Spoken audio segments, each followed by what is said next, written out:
सर्दियों के मौसम में जनजातीय क्षेत्रों में दी जाने वाली फ्यूलवुड की बढ़ती हुई कीमतों में सरकार ने लोगों को राहत देने का निर्णय किया है। वन निगम ने बालन की कीमतें 1300 रुपए से अधिक प्रति क्विंटल कर दी थी, जिसमें राहत देते हुए सरकार ने अब वन निगम को ट्रांसपोर्ट सब्सिडी देने का निर्णय लिया है और स्थानीय लोगों को 805 रुपए प्रति क्विंटल बालन मुहैया करवाने का निर्णय लिया है। राजस्व, बागवानी एवं जनजातीय मंत्री जगत सिंह नेगी ने शिमला में पत्रकार वार्ता कर ये जानकारी दी। उन्होंने कहा कि आपदा के बावजूद सरकार लोगों को राहत देने का कार्य कर रही है। सर्दी के मौसम में जनजातीय क्षेत्रों में बालन का काफी इस्तेमाल होता है, इसलिए सरकार ने लोगों को दाम सस्ते कर दिए हैं। इसीलिए जगत सिंह नेगी ने कहा कि सरकार आइसलैंड की कंपनी के साथ कल सरकार एक MOU साइन करने जा रही है, जिसके मुताबिक कंपनी किन्नौर में जियोथर्मल से कोल्ड स्टोर का निर्माण करेगी।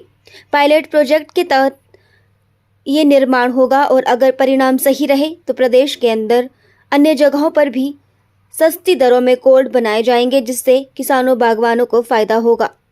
राजस्व मंत्री जगत सिंह नेगी ने कहा कि NH5 सामरिक दृष्टि से महत्वपूर्ण है।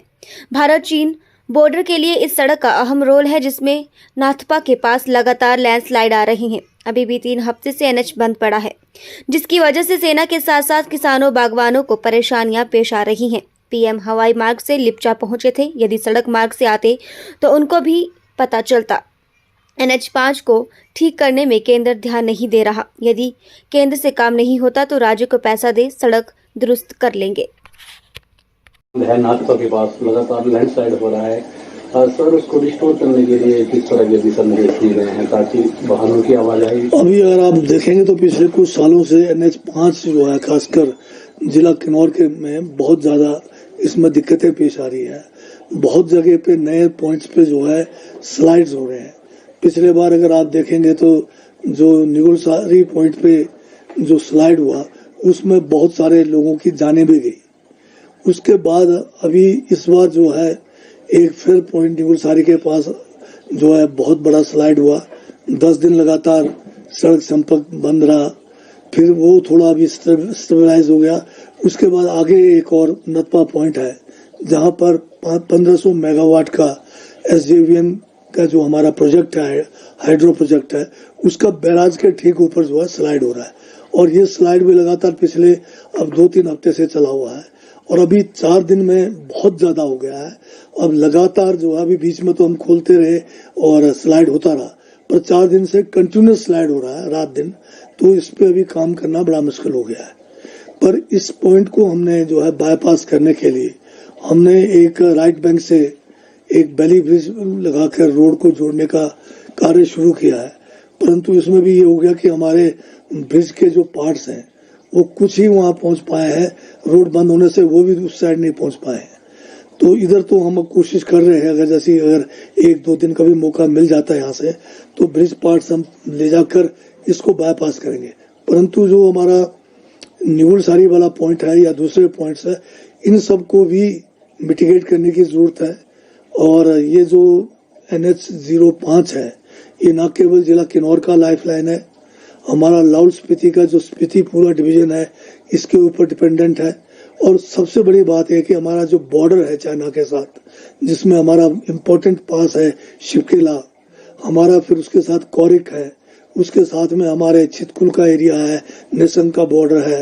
ये बहुत सारे बॉर्डर जो LOCs है, उधर का जो सामरिक दृष्टि से जितने भी लॉजिस्टिक है इसी रोड से जाते हैं।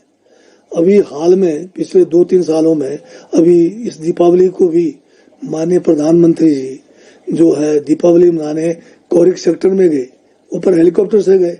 अगर ये बाय रोड जाते तो उनको पता लगता कि हमारा बॉर्डर कितना वेनरेबल है। अब रोड बंद हो जाएगा, अगर वहां पर आकर लॉजिस्टिक्स नहीं पहुंचेंगे तो क्या हाल हो सकते हैं। चाइना के सारे रोड जो है बॉर्डर तक पहुंच गए हैं और उधर उस किस्म की दिक्कत नहीं है जो हमारे यहाँ पर है। हमने ये मामला बार बार उठाया केंद्र सरकार से कि जो ये NH5 है इसको राइट बैंक से एक अल्टरनेट रोड बनाया जाए, जो हमेशा मतलब हमारे लिए एक क्या कहते हैं इमरजेंसी के लिए काम आ सकता है। इसके ऊपर जो है केंद्र सरकार ध्यान नहीं दे रही है, आर्मी वाले भी ध्यान नहीं दे रही है। आर्मी का इतना हर रोज जो है आर्मी की जो है कॉन्वॉय जाती है इसी सड़क पे, और अभी देखेंगे तो रास्ते में आपको आर्मी की कॉन्वॉय के दोनों तरफ जो है लंबी कतार जो है लगी हुई मिलेगी। तो इतना स्ट्रेटेजिक होने के बावजूद केंद्र सरकार क्यों इस पे ध्यान नहीं दे रही है, हमारे लिए जो है ये बड़ा चिंता का विषय है। हम तो ये कह रहे हैं कि केंद्र सरकार हमें बजट दो, हमें पीडब्ल्यूडी को दो, हम इसको रात दिन करके मिनिमम टाइम पे जो है हम राइट बैंक से जो है एक अलग अल्टरनेट रोड खोल सकते हैं। सर, जिस तरह ये जनजातीय क्षेत्रों में जो सर्दियों में बालन लकड़ी फ्यूलवुड जो फॉरेस्ट कॉर्पोरेशन के मार्फत सप्लाई किया जाता है, इस बार फॉरेस्ट कॉर्पोरेशन ने इसके रेट्स जो है काफ़ी बढ़ा दिए थे। पर क्विंटल जो है लोकल लोगों के लिए 1300 रुपये से ऊपर कर दिया था। तो ये बहुत ज़्यादा हो गया था। तो जनजातीय क्षेत्र में सभी जगह से जो है रिप्रेजेंटेशन आया कि जो है रेट्स जो है बहुत ज़्यादा है और सर्दियां शुरू हो गई है, लकड़ी की डिमांड है। अभी सरकार ने ये फैसला लिया है, माननीय मुख्यमंत्री जी ने, कि इस बार बेशक हमारे यहाँ भारी आपदा के कारण आर्थिक स्थिति भी ठीक नहीं है, उसके बावजूद जनजातीय क्षेत्रों के लिए कांग्रेस की सरकार हमेशा संवेदनशील रही है। तो ये जो इन्होंने रेट बढ़ाए फॉरेस्ट कॉर्पोरेशन ने, सरकार ने ये फैसला किया है कि जो ट्रांसपोर्ट सब्सिडी है वो अब जो है देंगे इसको फॉरेस्ट कॉर्पोरेशन को, और फ्यूल रेट जो है लोकल से 805 रुपये प्रति क्विंटल जो है जनजातीय क्षेत्रों में चार्ज किया जाएगा। तो ये एक बहुत बड़ा जो है कदम सरकार का है, जिससे हमारे जनजातीय क्षेत्र के लोगों के लिए बहुत बड़ी राहत भी है।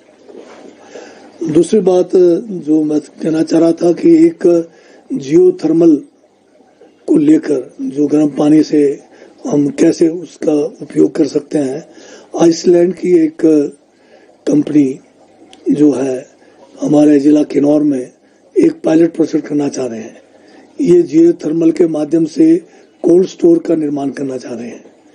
इसके विषय में जो है आइसलैंड के हमारे जो एम्बेसडर हैं और जो कंपनी है, वो कल माननीय मुख्यमंत्री जी के साथ उनके जो है एक मीटिंग रखी गई है और उसमें एक MOU साइन किया जाएगा, जिसमें किन्नौर में जियोथर्मल से कोल्ड स्टोर बनाने का जो है काम किया जाएगा। इसके होने से जो है हमें एक तो जियोथर्मल का जो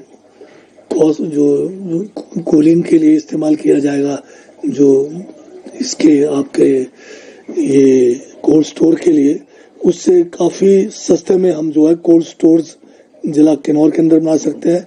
और ये अगर पायलट प्रोजेक्ट हमारा सक्सेसफुल हुआ तो इसको अन्य इलाके जहाँ हिमाचल में जियोथर्मल की संभावनाएं हैं वहाँ इसको किया जा सकता है। एक विषय हमारा रेवेन्यू डिपार्टमेंट से लेकर है। रेवेन्यू डिपार्टमेंट ने ये फैसला लिया है कि हमारे जो रेवेन्यू ऑफिसर्स हैं, तहसीलदार और नायब तहसीलदार, इनको जो है डिफरेंट स्टेट्स में जहाँ पर रेवेन्यू को लेकर लेटेस्ट जो कोई काम हो रहे हैं उसके एक्सपोजर के लिए इनको हम जो है टूर पे भेजने जा रहे हैं। ये हम 2 ग्रुप में जो है तहसीलदार और नायब तहसीलदार को, जैसे उड़ीसा या हमारे दूसरे जो प्रदेश है जहाँ खासकर केरल वगैरह है, या वेस्ट बंगाल में जहाँ रेवेन्यू से संबंधित जो नए कोई कार्य हो रहे हैं उसका एक्सपोजर टूर पे हम भेजने जा रहे हैं। सर, ये